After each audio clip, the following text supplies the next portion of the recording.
नमस्कार मित्रांनो, आज आपण भारतरत्न मालिकेतील चौथ्या पुष्पात शिक्षण क्षेत्रातील उत्कृष्ट योगदानाबद्दल भारतरत्न पुरस्कार प्राप्त डॉक्टर भगवान दास यांच्याविषयी थोडक्यात माहिती जाणून घेण्याचा प्रयत्न करत आहोत। चला तर मग।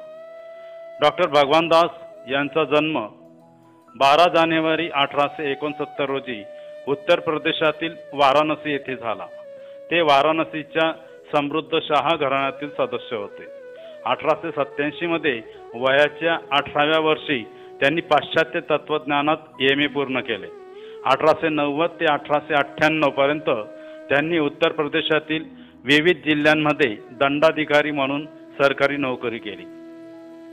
1899 ते 1914 पर्यंत ते सेंट्रल हिंदू कॉलेजचे संस्थापक सदस्य आणि मानद मंत्री होते। 1914 मध्ये या महाविद्यालयाचे काशी विद्यापीठात रूपांतर झाले। डॉक्टर भगवान दास हे हिंदू विद्यापीठाच्या संस्थापक सदस्यांपैकी एक होते। 1921 मध्ये काशी विद्यापीठाच्या स्थापनेपासून ते 1940 पर्यंत ते त्याचे कुलगुरू होते।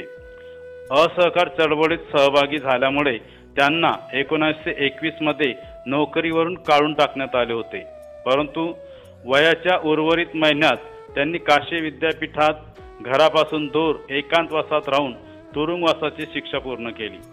1935 मध्ये त्यांनी उत्तर प्रदेशातील 7 शहरांमधून भारताच्या केंद्रीय विधानसभेच्या सदस्यत्वाचा राजीनामा दिला आणि एकांतवासात तात्विक विचारसरणी आणि भारतीय विचारसरणीचे स्पष्टीकरण करण्यात गुंतून राहिले।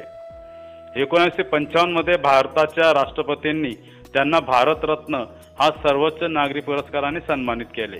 त्यांनी तत्वज्ञान, योग, समाजशास्त्र, शिक्षण आणि धर्म या विषयावर अनेक ग्रंथ लिहिले।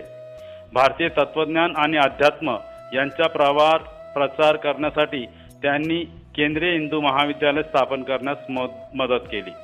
डॉक्टर भगवान दास हे एक थोर शिक्षणतज्ञ, समाजसुधारक आणि तत्वज्ञ होते। त्यांनी भारतीय शिक्षण आणि संस्कृतीला नवीन दिशा दिली। त्यांचे कार्य आणि विचार आजही समाजाला प्रेरणा देतात। भारतरत्न पुरस्कार मिळवणारे ते एक महान व्यक्तिमत्व होते, ज्यांनी आपले संपूर्ण आयुष्य भारताच्या उन्नतीसाठी समर्पित केले। अशा थोर भारतरत्नास कोटी कोटी मानवंदना। जय हिंद।